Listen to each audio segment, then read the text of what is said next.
When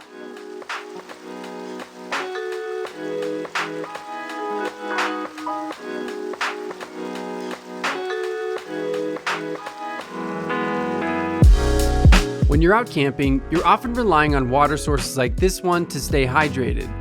On a recent trip, I started thinking, what kind of beer could I make out of this? And would I taste the difference from water I normally use? Curious, I snagged a couple gallons and planned out a little experiment. Today, I'm brewing a Lambic-Style ale using 2 different water sources and 2 different electric kettles. Hailing from Belgium, Lambic-Style sour ales have grown to hold a pretty healthy presence in the American beer market. Breweries around the country continue to install cool ships, the open-air vessels used to not only cool lambic beer but also inoculate it with wild yeast and bacteria. Some, more risk-averse brewers take a modern approach to inoculation and pitch commercially available blends designed to mimic Belgian-brewed lambic. I'm taking the easy route today, but this beer still has a long way to go before it hits the kegerator. Now, let's make some beer.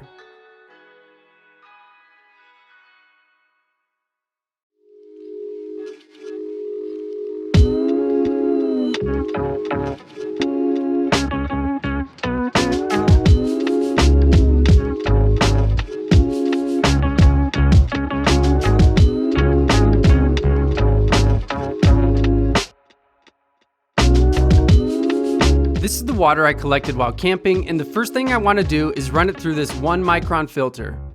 You could put this in a keg and force it through a filter using CO2, but the pump seemed to work just fine.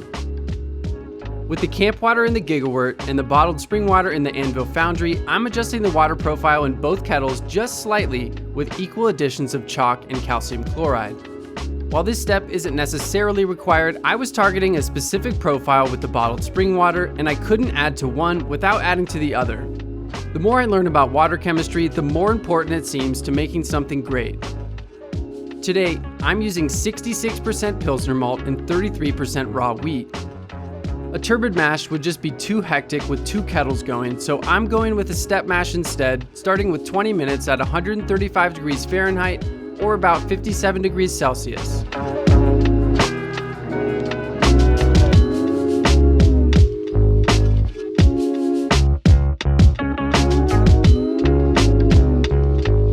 I'll keep mashing this in until everything is nice and saturated, and I'll start a timer for 20 minutes.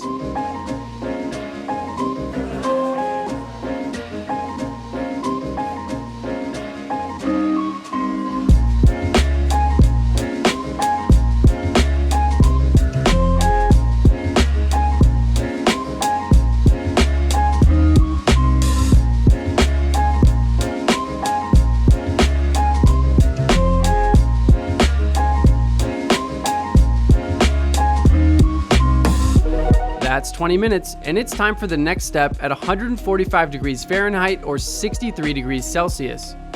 Once we're up to temp, I'll start another 20-minute timer.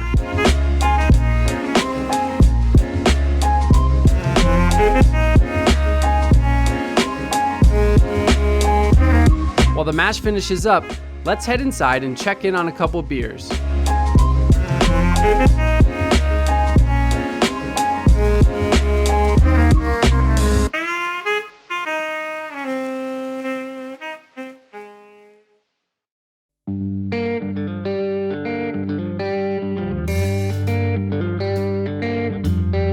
This barley wine from last episode had a super healthy primary fermentation, and I'm stoked to move it over to this 10-liter barrel.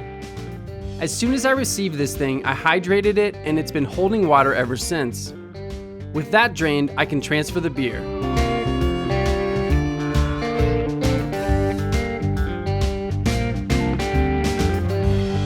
At this scale, I'm guessing I'll get a ton of oak character from this first use in just a couple weeks. Here's hoping this barley wine can handle it.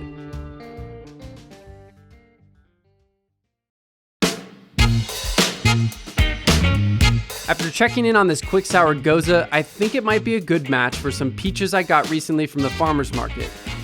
I froze them while perfectly ripe and thawed them to room temperature before tossing them into this 4-gallon Anvil bucket fermenter. Now, all I need to do is transfer this beer on top.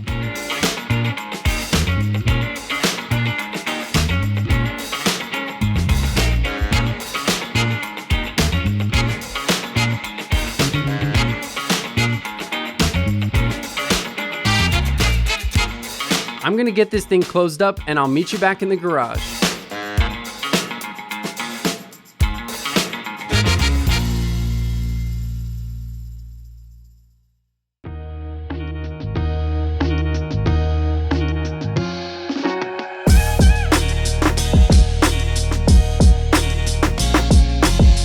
Alright, we're 40 minutes into the mash and it's time for our last step. Once we're up to our target temperature of 154 degrees Fahrenheit or 68 degrees Celsius, I'll start a 20-minute timer.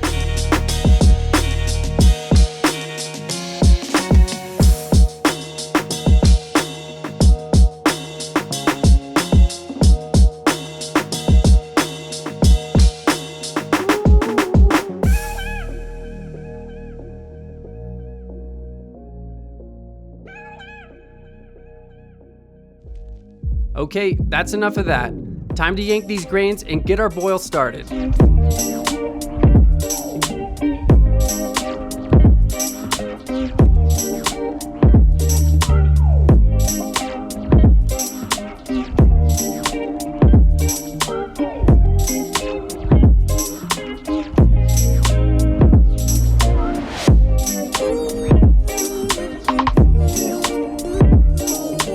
We're up to full boil and it's time for our one and only hop addition.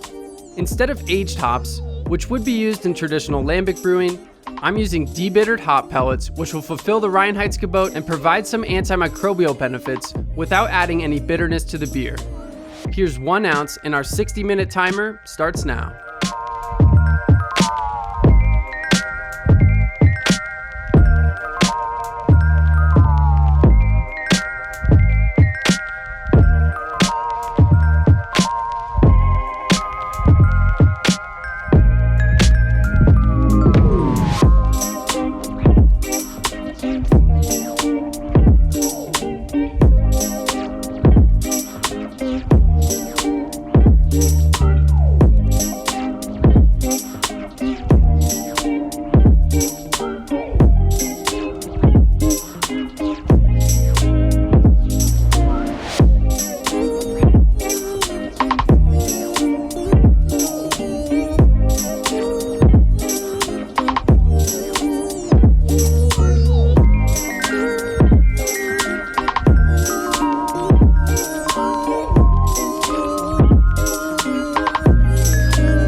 That's 60 minutes, and it's time to chill.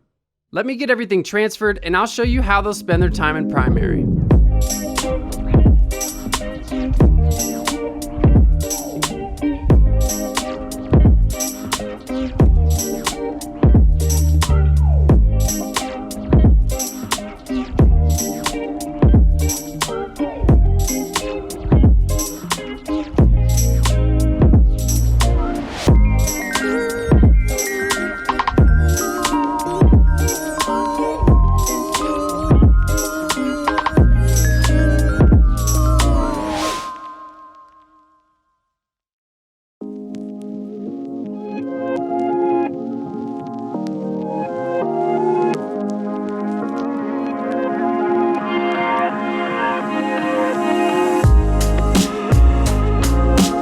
I didn't really intend for this to be a battle between two brew kettles, but they certainly look very different. Most of that is hops, and I bet if I'd used a hop filter, they'd look more similar. I have this mini fridge and a plastic heating pad connected to an Inkbird controller, which is set to 82 degrees Fahrenheit or about 28 degrees Celsius. Once the temperature stabilizes, I'll pitch the yeast. I made a 1 liter starter of Belgian Sour Mix 1 from White Labs, which contains all the good stuff: Brett, Lacto, PDO, and Saccharomyces. It's gonna be a while, but I'm stoked to see how this one turns out. If you like this video, let me know in the comments and consider subscribing so you don't miss the next one. Thanks for hanging out with me today. I'll see you again soon.